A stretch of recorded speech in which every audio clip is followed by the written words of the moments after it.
Hi, everyone. Professor Ming Liu here again. My special guest today is a former student of mine, Tiffany Johnson. So Tiffany originally took my Principles of Accounting 2 class at Santa Monica College back in spring of 2007. Then afterwards, she transferred to UCLA to get her bachelor's degree.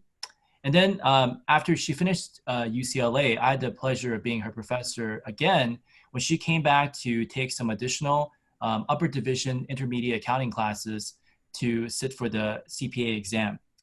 So fast forward today, Tiffany now is both a certified financial planner as well as a certified public accountant. She is the co-owner of a company called Selwyn Associates, which is a full-service accounting and financial planning firm located in Santa Monica, California. So Tiffany, I'm actually really thrilled to reconnect with you again, and thanks for taking the time to chat with me.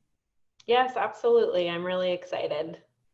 Well, Tiffany, I was just talking to my wife recently, and I said, at this point in my life, I'm up there in age. Nothing really excites me anymore. When I was younger, I was always looking forward to, getting a promotion, getting a raise, buying a house and so forth. But at this stage of my life, what really gets me excited is when I hear the great success coming from my former students, like people like yourself, who've actually taken your education and been able to achieve great success in your career. So again, I'm so happy to reconnect with you, and let's get started with these questions. So my first question for you is, I already kind of introduced you in the beginning, but can you share some more? Can you briefly share with my students a little bit of information about yourself as well as what you do? Yeah, absolutely. So I am, like you said, a co-owner in a small boutique accounting firm in Santa Monica. It's myself and my partner. I've been here for 17 years now. So I started in college and kind of just worked my way up. Decided to stay after college because I really liked the firm. I liked the clients. I liked what we were doing with clients. And then about 9 years ago, I decided to get my CFP designation and then became a partner shortly after I passed the CFP exam. And I've, been here ever since.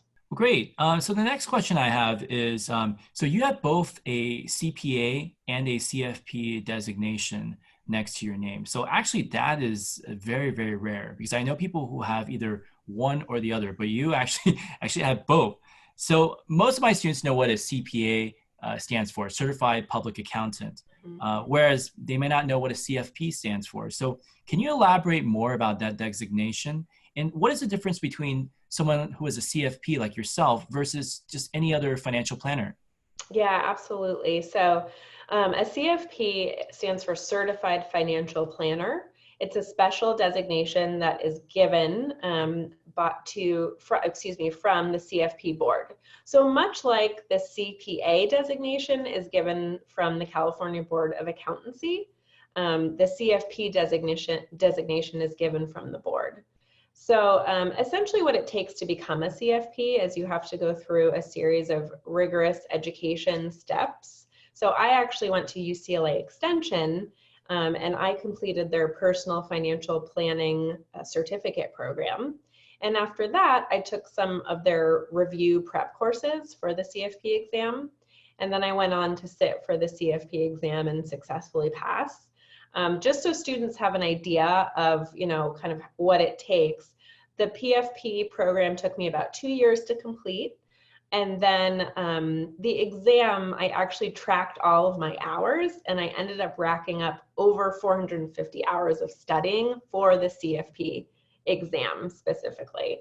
So I decided to track my hours because I felt like I was always asking former people, like, how long did you study? How many hours? And they could never tell me. So I wanted to be able to tell future students, this is actually what it takes, to pass this exam successfully.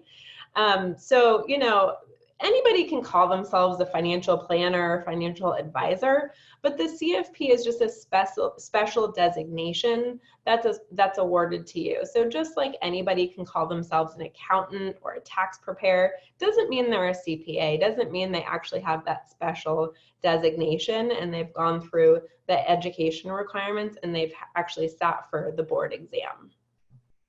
Wow, that's a crazy amount of education. Yeah, Now I finally know why it's very rare it's very rare to see someone with both designations, right? Because most people yeah. just getting one designation is already quite exhausting, but to get both. So, wow, congratulations. Amazing. Thank you. Thank you. All right, next question. I wanted to circle back to your education. So you first studied at Santa Monica College, then you went to UCLA, and then circling back in order to pass your CFP and CPA exams, you came back to SMC to take upper division accounting classes, and then you also took classes at UCLA Extension. So can you talk about how all these programs, all three of these programs benefited you?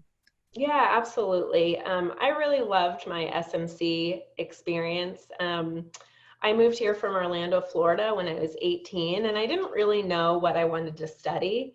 So a lot of people had recommended SMC, and I decided to enroll there and started taking some classes. I was really diligent about doing research about the best professors and the best classes. So I feel like because I spent so much time selecting my courses and my professors, I had a really positive experience, and I feel like I learned a lot at SMC. I was also part of the honors program, so that really helped catapult me into a successful transfer to a four-year college. So I applied after 3 years at being at SMC. I decided to apply for UCLA and Berkeley. I decided to go with the International Development Studies major, which was not impacted at the time, but from what I hear now, it's very impacted at UCLA. So I got into UCLA and Berkeley, but I decided to go UCLA and stay here in LA. And I'm glad I did because, you know, the firm that I work at now, I wouldn't have been able to stay there and build the career that I have if I hadn't. So after UCLA undergrad, I decided to do a little bit more, and I decided to do the PFP program at UCLA Extension. And I loved my experience there. Again, really quality professors, really good classes. And like I said, I completed that in a little bit under 2 years. And then after that, I started thinking, okay, I think it's time to become a CPA. So I went back to SMC, which was just a no-brainer for me because I loved it. And I decided to take some more classes and pursue that.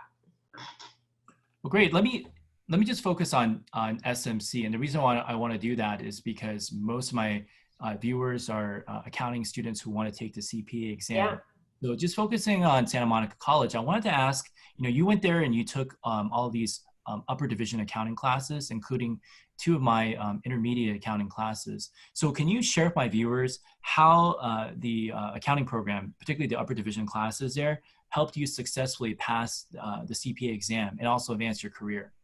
Yeah, definitely. Like I said, coming back to SMC was just a no-brainer for me because I knew the quality of the professors and the classes there was so great. And so I came back, I took all of these intermediate and advanced accounting classes, and I really feel like it gave me a baseline, a really strong foundation when it was finally time to actually prepare and study for the CPA exam. So I actually did Roger's CPA review course, which is an online course. I loved it.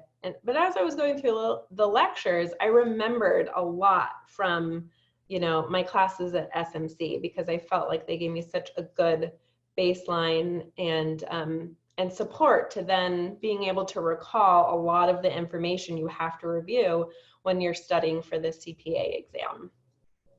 Well, great. I'm glad you mentioned you took Roger's CPA review because on my YouTube channel, actually, I did a video with him as well. Oh, nice. I took Roger's CPA review myself. So yeah, I'm glad that you shared that. I didn't realize you took his class, but I'm glad you shared that with my viewers.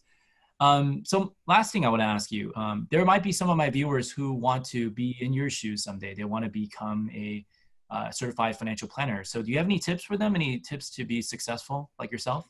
Yeah, definitely. I think I tell most people who are thinking about pursuing the designation that you have to get a really good idea of what it is a CFP does on a day-to-day basis. So I always recommend, even if you don't do a full internship, it might be a good idea just to shadow a CFP for a day or two, and in several different capacities, because some people work for a big bank. Sometimes you find CFPs in a large wealth manager firm. Sometimes you find CFPs kind of on their own. There's all sorts of different ways that CFPs work. And I think it's really important for students to get a sense of what a CFP does in those different capacities, because the truth of the matter is you're going to be dedicating a ton of time to the education and then to the studying and preparing for the exam. So the worst thing you could do is say, oh, I'm just going to go for it and then get the designation and then really not know what you're going to do with it, So I think it's a really good idea before you make that big commitment to shadow some people and interview some CFPs and get a sense of what they do from a day-to-day. Well, hey, Tiffany, thank you so much for sharing all this great information with my viewers. I know they definitely benefited from all your words of wisdom. So I'm also going to let my viewers know, I'm going to put your email in the video description below in case any of them have any questions about becoming a CFP or a CPA. And also in case any of them are looking for someone to actually do wealth management or planning for themselves, or if they need tax assistance. So Tiffany, thanks again for coming to chat with me, and I look forward to talking with you some more in the near future. Yeah, this was so great. Thank you so much.